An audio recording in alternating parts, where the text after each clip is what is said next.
If it doesn't come in 20 minutes.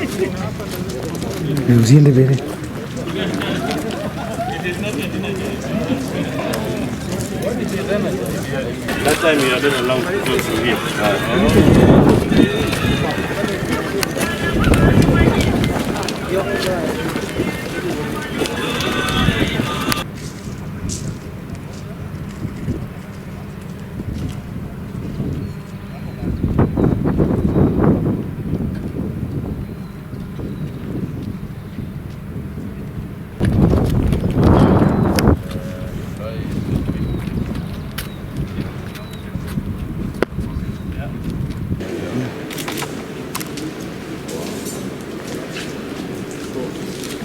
Let them come and I think the best thing we should stand.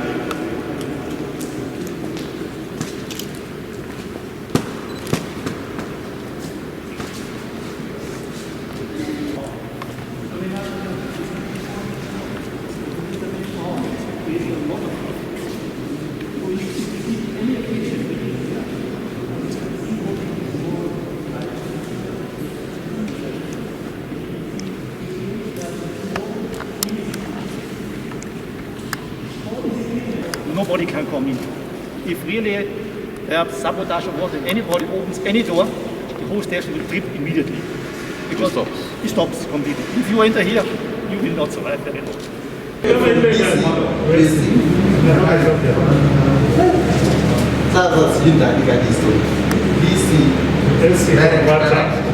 That's why we got the Kolkata station. This is all these numbers mean something. Is for all this electronic thing here, you know. We have two screens over there. They will be used for CCTV. Okay. Operator can see anything. See everything. It doesn't move up. It's not happening. Okay. 1,000 megawatt. So both of them together, you have 2,000. The small tower here in the middle, and the small tower on the right side, they will lead to Komota, where we have our electrode site. What is the story we are hearing? Is it true or not? That there is a new system that is coming out now, where you can actually be able to transport power without.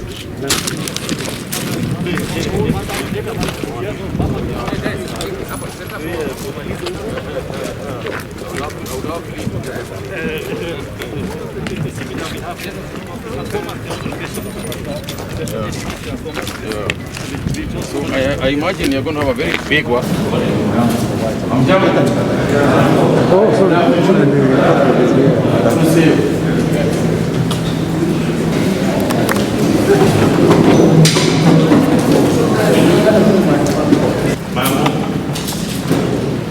This is part of the SSP going around the jet projects. We are coming from Narok. And then the section is lot 5 also for fleets, and lot 6 a section between the Unit of Suswa is 98% of fleets, and the converter station is also for fleets. What is so we'll be inviting our colleagues from Ethiopia so that hopefully we'll be the host for the commission. Now once the line is done by end of March, we'll require around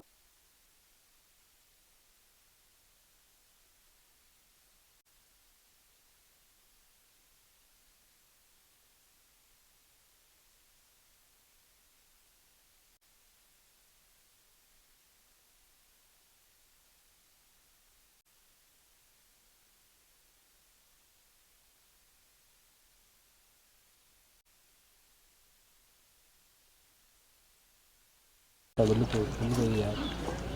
Yenye hata pia saizi tatua.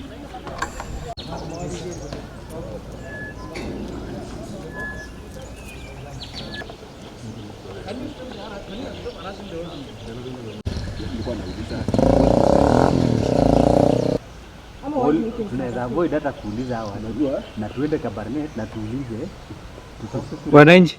unajua ni prime time period. This line is complete.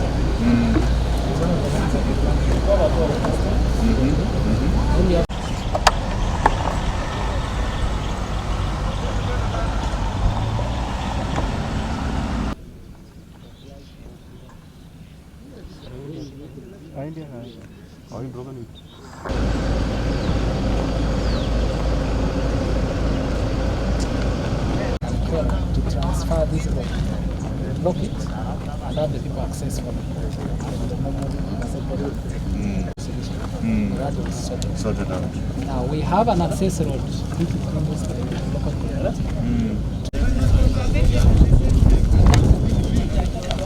Kichunge. As a challenge, what is your prayer? What is your request that we do? My prayer is we have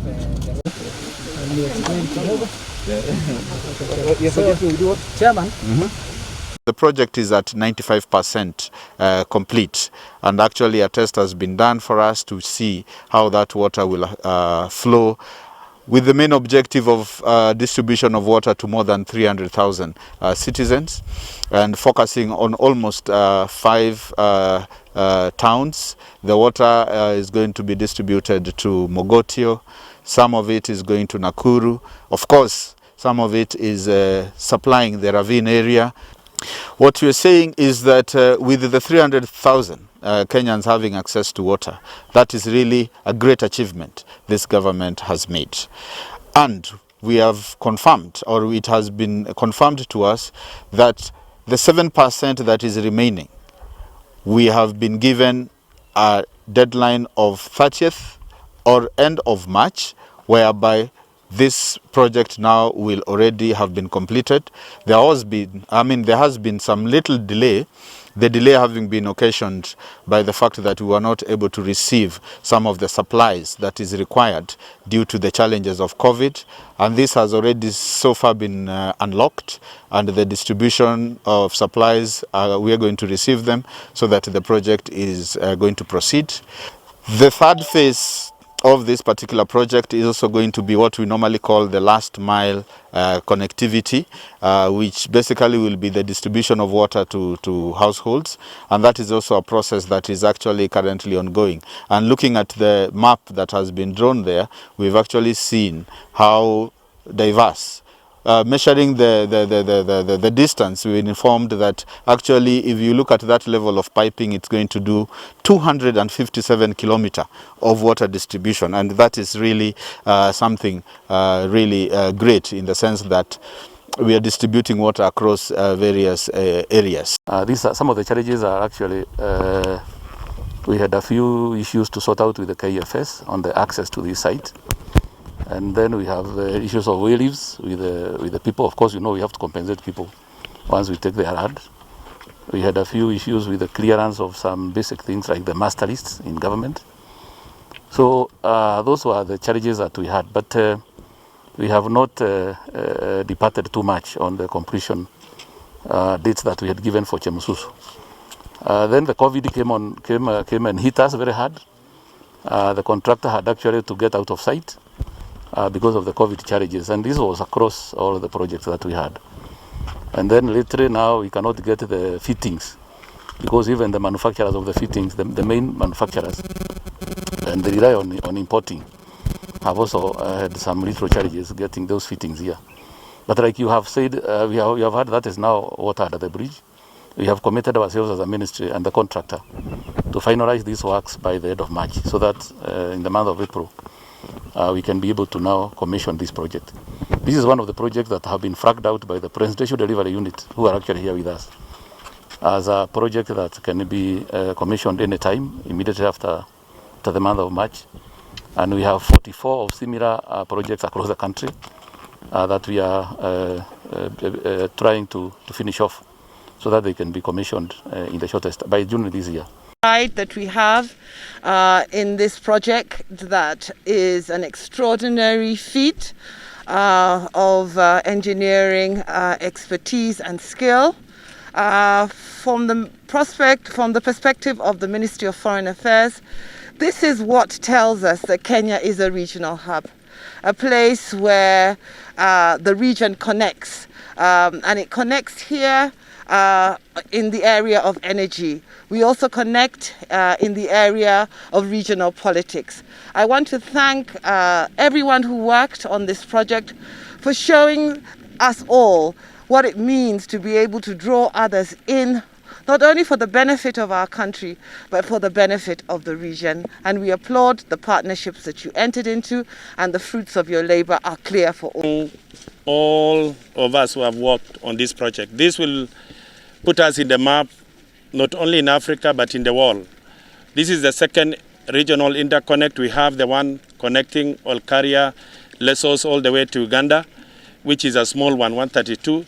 This is the biggest one, which will connect us to Ethiopia. From Ethiopia, it connects all the way to Sudan, and then from Sudan, it connects to Egypt. So Kenya will be able to enter into the power trade business because of that regional interconnect. You've been told also from here, it goes all the way to Suswa. We are doing a line from Suswa, from Suswa to Isinya, from Isinya to Namanga, connecting to the southern power pool. So I want to say this is a very critical installation in the history of our country. And mine is to thank all the engineers, all the people who have put in their efforts. Soon, in the next 3 months, we should be able to officially commission this substation and the line all the way to Ethiopia. We are working, as I had said earlier, on the power purchase agreement between us and Ethiopia. When we finished, we should be able to connect. And it acts two ways. We are only not getting power from Ethiopia. They can also buy. In the last 2 years, Ethiopia was having a shortage of about 500 megawatts. And I remember my colleague asking me whether we can supply, but I told him we cannot supply because the line is not ready. So it's a two-way. If we don't have enough and they want to sell power to the southern power pool, what we'll be able to do is to charge. We'll charge the whaling charges for that, which is provided for under the electricity tariff. So I want to say thank you so much to all of you. To my colleagues, I want to say thank you so much. At least we've not visited only roads, we have also managed to visit this so that you can also see what Kendraco and the team are doing. Thank you. And 50.6 billion project.